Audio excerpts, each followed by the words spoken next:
سبحان الله، مفيش ست وفرت لجوزها الا لما اتجوز عليه. دايما تلاقي اللي بدأت معاه من الصفر ووفرت له وجت على نفسها وجت على صحتها وجت على كل حاجه فيها عشان توفر له الا ما باعها في الاخر. معنى كده الكلام ده هيزعل مني ناس كتير، انا عارفه. معنى كده ان انا ما اوفرش لجوزي، وفري له بعد ما تخلصي احتياجاتك. يعني ايه؟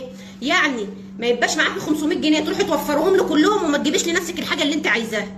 بعد ما تجيبي احتياجاتك وفري له. المتجوز اتنين ادى لده 10000 وادى لده 10000، دي صرفت ال 10000 كلهم اكل وشرب ومصروف في البيت والعيال والتزامات وعلاج ومش عارف ايه، وبعدين ال 3000 اللي اتبقوا عنتهم له.